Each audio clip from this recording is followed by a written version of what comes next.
The world champions have been crowned for 2015. Peter Sagan is the world champion. But were the Australian men's and women's teams left contemplating what might have been? And it looks like Bailey's got the gold medal. At the Athens Olympics, Ryan Bailey stole the show and became a household name. That was massive. We catch up with the KFC kid and look back on his extraordinary dual gold medal haul at Athens. Go! Katja Kremer can get down a hill fast, really fast. But that's on skis. How will the Winter Olympian handle the hot lap? Go. Plus, I get back on the bike and tackle the Dirty Dozen, which My legs feel like jelly. was horrible. Oh, I cramp. All this and more coming up in the Samsung Bike Lane. Hello and welcome to the show. I'm Matt Keenan, he's Robbie McEwen. Robbie, let's talk about the World Championships first up. Peter Sagan, the right guy, won the World Championships. Absolutely. But as a guy that's won the green jersey at the Tour de France, give me your one-sentence view on Peter Sagan. Oh, one sentence on Peter Sagan. He's just so exciting to watch. I just love sitting there waiting to see what he's going to do next. And I don't think he even knows until he sees the opportunity. Yeah. It's so much fun. Like the wheelie as he's going to backstage to collect the rainbow jersey.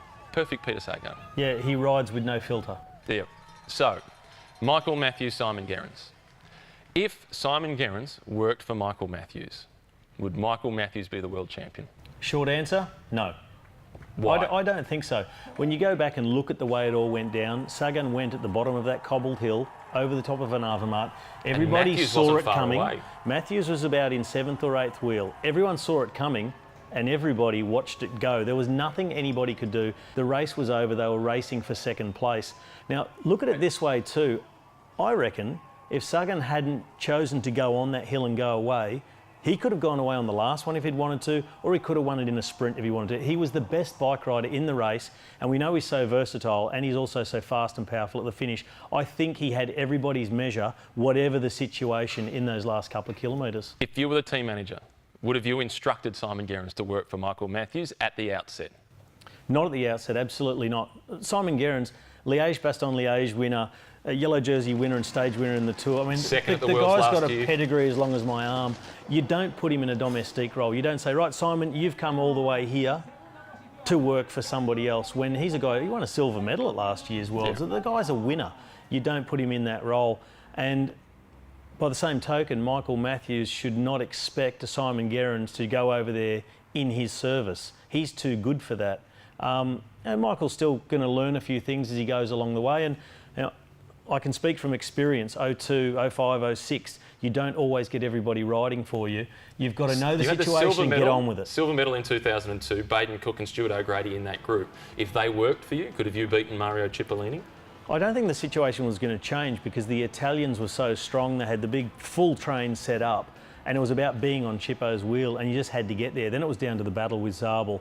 Whether those guys were right there with me or not, I don't think that would have made the difference. I didn't do my best sprint. I used all my energy on Zabel, but yeah, and there were other situations where I didn't have the whole team with me, but you've got to see the resources you've got and do the best with them. And when you get a great result like a silver medal, I mean, it's very hard. A young You guy, look very happy on end the of a podium. Worlds. Well, it's the emotion, it's the spot, isn't it? adrenaline, and someone sticks a microphone in your face or takes a picture. I mean, I didn't look very happy in 02. Michael, you know, his comments after, he said, oh, maybe I could have won. Maybe. There's, you know, woulda, shoulda, coulda. So, but 2016, what does that do to the relationship between Simon Gerrans and Michael Matthews at Orica Green Edge? Well, it's definitely strained, but the management of the team need to find a way to make those guys work together cohesively for the good of the team. And that'll be the difference between a Worlds team by a manager for a day and a trade team who is the employer, who tell those guys, this is what you are doing because I'm your boss. That's effectively what they've got to say. So I think we're going to see some interesting situations in 2016 when the guys line up together. The women's race, Lizzie Armistead, she was outstanding. The attack with a K to go, and she still won the sprint. Incredible. Brilliant. The Australian women, best result was Tiffany Cromwell in 17, but I thought they rode perfectly because they did everything to win, as opposed to conservatively and finish 5th or 6th or 7th. Yeah, I agree. They did everything they had to do. Tactically, they were fantastic. because they didn't have that firepower. They didn't have the superstar to finish things off and win them a medal. But as a team, they rode like a superstar team. When the attacks were well timed, when one was brought back, the other one was going. They were always there for each other. They were tactically very sound, and they made the race exciting because it was a difficult circuit, I think, for the ladies to race on, and it was really hard to get away on those flat, open roads. But the Aussie girls really made a good go of it, and a little bit of luck, little bit of luck, break, maybe. They could have maybe opened up a little gap, a little bit of hesitation in the bunch when one of them went, and it could have been a medal and an Aussie girl on the podium. So I think it was only just that tiny smidgen of luck missing to get them a medal, but they rode great and they can be very, very proud. The women were fantastic. As for the men, big talking points, Simon Gerrans and Michael Matthews, it's not finished yet because they've got 2016 to come as teammates, so watch this space. Matt Keenan has been ducking and weaving to avoid riding the hot lap, but he did line up for one event, and let's face it, he's got the gear for it. Compact crankset, 50-34, and he went out to take on the Dirty Dozen. How'd it go? I needed the compact crankset. Let's take a look. Matt, this is all your fault. What was the inspiration for creating this event? There was an event that started in the States back in 1983 where a guy challenged all his mates to ride up a bunch of really hard climbs, and my mate David and I decided we're going to put on something similar here in Victoria. So we've done 3 years of it in the Dandenongs, and this year for the first time we're out here in beautiful Warburton, and we found a bunch of horrible climbs for people to challenge themselves on. It's not a race. There's no competition, it's not a race. A little nervous.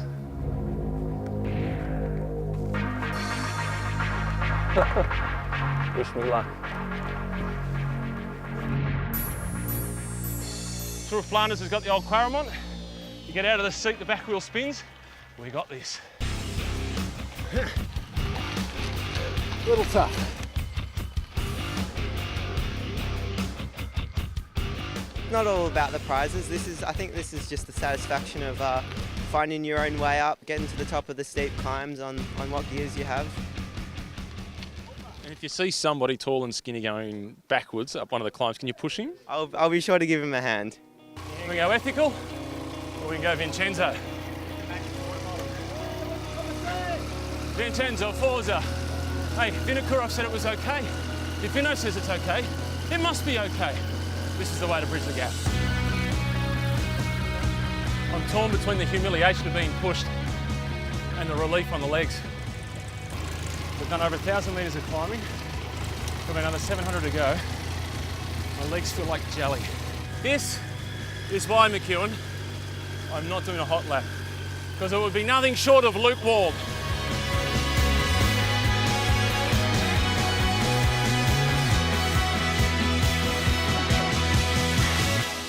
That's 9 down, 4 to go.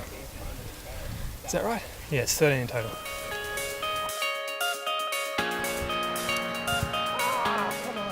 Cramp is flirting with my left hamstring. Come on, just one drink. Penultimate climb. I think I can make it. I refuse to walk. It's easy to deal with when you just focus on your rhythm and ride to the 10 metres in front. That's my strategy. I know my limits, I'm just trying to stick within them. No. All right. We are unionising commentators, and we're calling, like the tram drivers and the train drivers, Call a strike. for a strike. That is ridiculous. Off you go. I'm going to call it. I think it's more important that we add some colour and some flavour to it. I'm going to call it. You go dancing on your pedals, boys. Any dance. Delivering mail. Right here.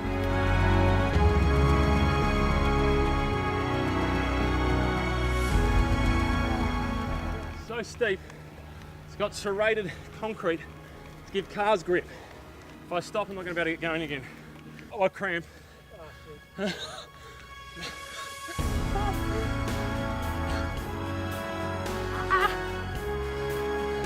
Can't talk.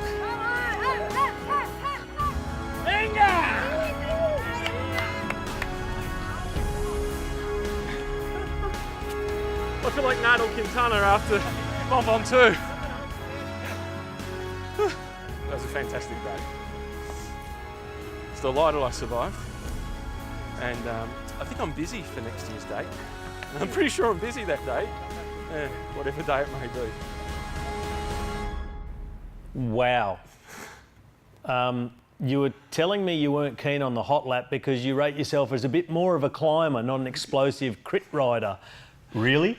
As a sprinter, I'm a really good climber. And as a climber, I'm a fantastic sprinter. That was embarrassing. It looked a bit rough though, but off the back of how much training? Well, I landed on Thursday back from the Tour of Spain. I hadn't ridden a bike throughout the Tour of Spain. So that was a month without a bike. I did a half an hour. All right, enough of the excuses. I did a half an hour on the rollers. That was shocking to see. It was putrid. I nearly felt sorry for you, but I was just laughing too much. Okay. Well, you know what? Good effort. But you know what? That's going to serve as your training for your hot lap. I'm going to get you to do it before this show's over. After seeing that, I don't think anybody needs to see me on a bike again. But one guy who would do an outstanding hot lap, if he was in his best condition, Ryan Bailey. He'd be quick. He'd be quick. After this, we catch up with Mr. KFC, the KFC kid, dual Olympic Games gold medalist, Ryan Bailey.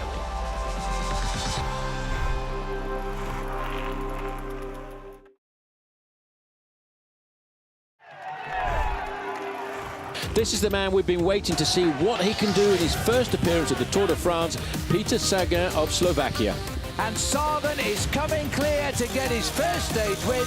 As Sagan gets it, he's dancing all the way to the line. Peter Sagan has made the whole of the Czech Republic sit up. He has his own fan club, they visit the Tour de France, and he doesn't disappoint. He's not just a sprinter, he's an entertainer.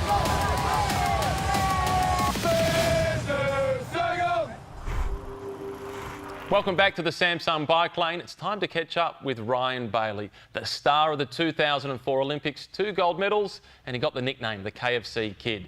In the Colonial First State Next Chapter, we see what he's up to now. And now Ryan Bailey giving it his best shot onto the shoulder of the world champion as they come off the bank. Now who's got the speed to the line? And it looks like Bailey's got the gold medal. Yeah, well, obviously it was an amazing moment, biggest moment of my life. Sometimes when you think about it, it was just like yesterday.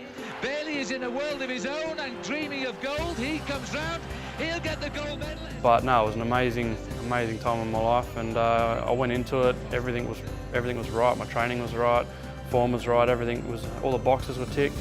And I came out on top, which was, an unbelievable feeling. This is the computer room / whatever else you want to make it.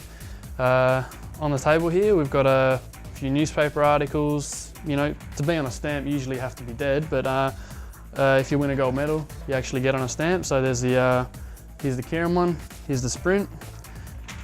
There's 2 gold medals, I think maybe from Athens 2004. So they're a bit of a lovely thing to have. This was the moment when Ryan Bailey's fuse was lit. The thing between myself and Perko, obviously going into 2008, from about 2004 onwards, we basically lived together, we trained together. The glare he gave to Shane Perkins spoke 1,000 words. But when you are racing for the same spots and living basically in the same house for a while, that's going to happen. We've all moved on, we're all family again, everything's good. We're not fighting against each other because we're not racing against each other. I do miss competitive cycling. I miss racing. I love that whole racing side of things. And Bailey winds it up now, and French also as they get the bell. French coming at him around the bend, but it's Bailey in front. It's going to be very tight, but Bailey. The difficult part about it for me is that every time I try and do anything, it's automatically, oh, Ryan's back, he's going to go to the Olympics. So, I did a little bit of BMX, and suddenly it was in the newspaper, I was going to BMX for the Olympics. Every time I do a race, you hear over the PA, Ryan Bailey training for the Olympics, and it's just like, I'm not training for anything, I'm just having some fun. Like, that's the hardest part is that expectation. I just want to have some fun on my bike, and that's all I want to do. The next chapter of my life is basically playing daddy. Hopefully that when my kids get older, they can sort of look back and see my parents the same way I see them. They supported me through everything I did. They were the most positive, most supportive parents I think you can have, and that's what I want to try and pass on to my kids. Not push them into anything, just support them, look after them.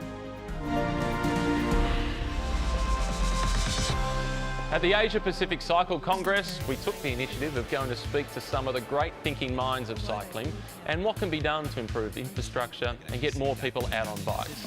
One of them from Strava Metro is Brian Reardon, and he believes Strava users are changing. It's no longer just the KOM junkies like Robbie McEwen. There's a lot more to it than that.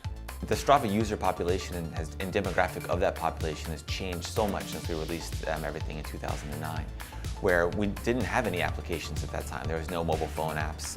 What happened was then in 2011, when we really started to release our applications, we changed our demographic. Everyone had access to this, and therefore it became social. As transport and town planners now use Strava Metro data to inform their thinking and their future planning, recording your ride on Strava really counts. When you're using Strava, you're voting for cycling. Every time you make a ride, whether it's a 1 mile ride or a 100-mile epic on the weekend, you're voting for cycling. You're showing your user council that you care, and that they're going to be able to utilize this data without violating your privacy whatsoever, that they can see what's happening on their road so they can make better informed decisions. So yeah, every ride counts, log them all. So for those of you not familiar with Strava, basically it's cycling's answer to Facebook, a chance to brag about your performances against your mates and record your times on certain parts of a ride that you do. That's kind of how it started. It's evolving from that. But do you use Strava? I do use Strava. I don't use it as much as I used to when I was proper fit. Because you're a little slower and you don't want to be beaten. Yeah, I don't go for KOMs and stuff like that anymore. But I do like to track certain rides. I often do the same rides. I won't record it every time I go just to show people that I'm riding. But when I do different rides or I'm scouting out a new ride, I'll go and Strava it and I'll upload it and check it out and see the sections. I find it really useful, and I can see how this will help town planners improve infrastructure, because often you see a bike lane or some infrastructure, you think, why did they put that there? Nobody rides there, and this is the thing that can change that. There's been some interesting stuff that you can look at online, which has got the heat maps of where people are using Strava a lot. And I'm a non-Strava user, but with this information, I think I'm going to get on board. Yeah, well, I think a lot of people will get on board if they know that and know that it's going to help. Then they'll get on and start using Strava. You won't see those little counter boxes with a strip across the road or a person sitting with a little counter on the side of the road anymore. It'll just be looking on Strava and see how many people rode that section and when they did it, and that's ideal for town planning. Another one that's got a plan is Katya Kremer. She's got a plan to go really fast on the hot lap, and she's coming up next.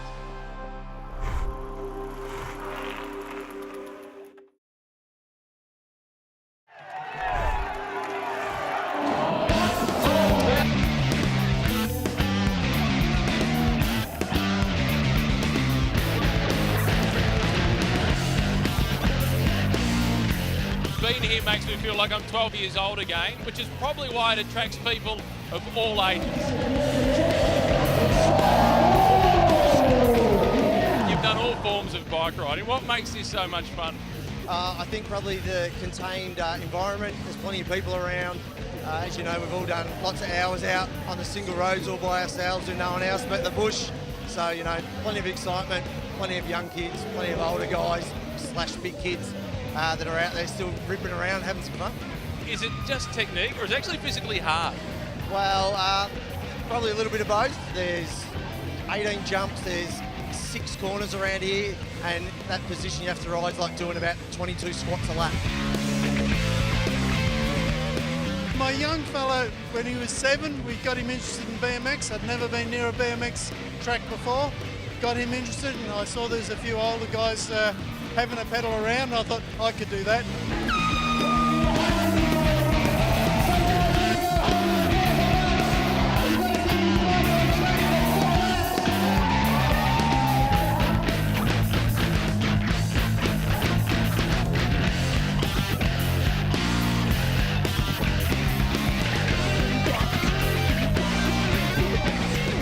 What attracts you to this? You guys are from a BMX background. Yeah, just going fast around corners is good fun.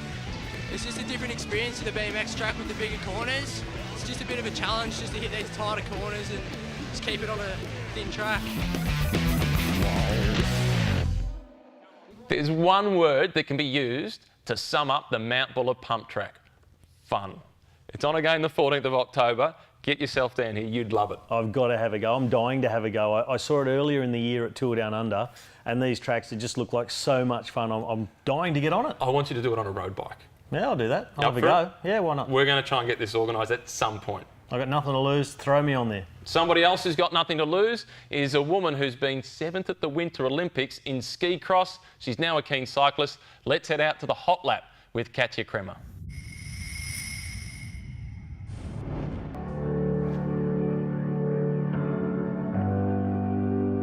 Katja, you look relaxed. We've had other Olympians do it before, Nick Green in the past, so here's your benchmark. How's it compare to the start house at the Winter Olympics as a skier?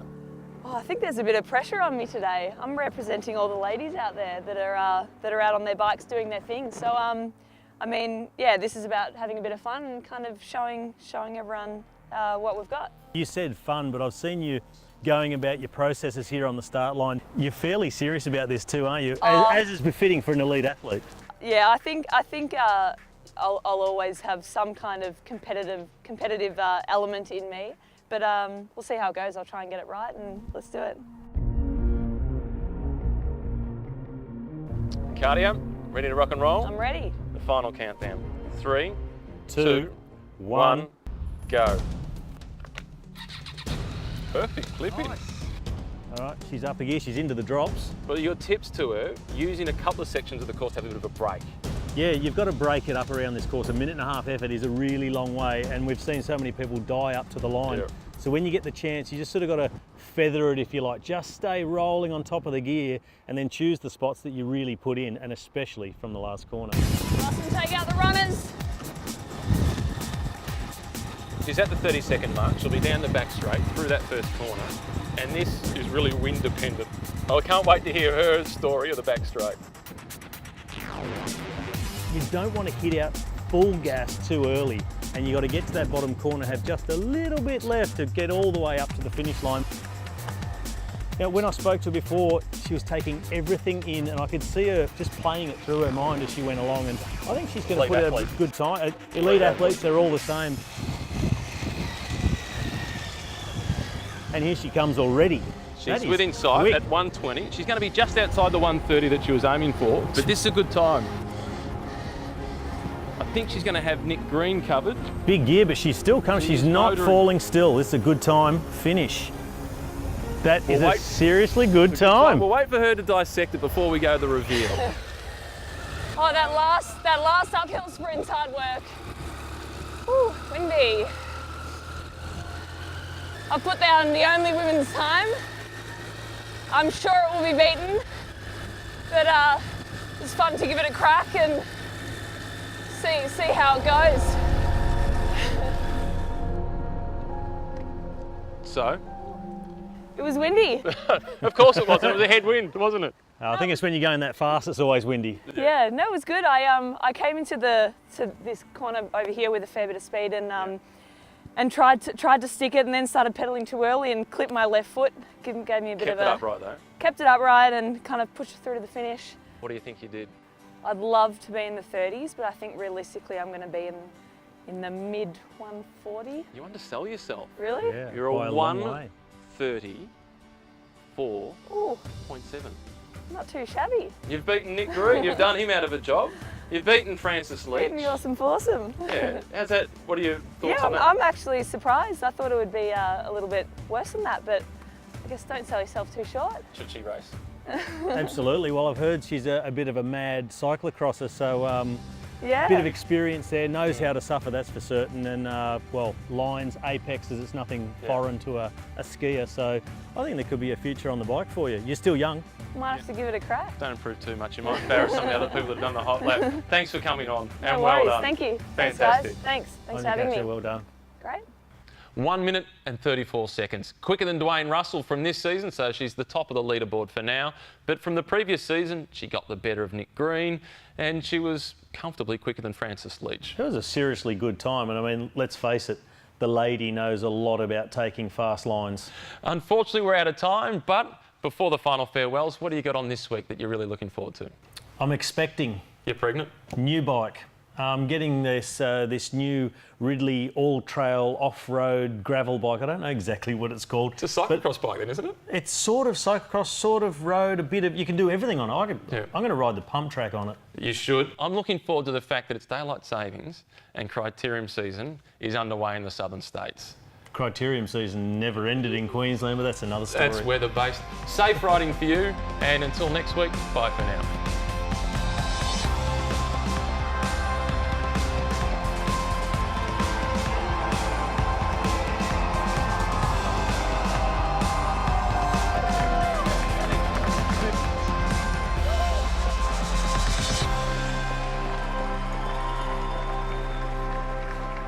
Thank you.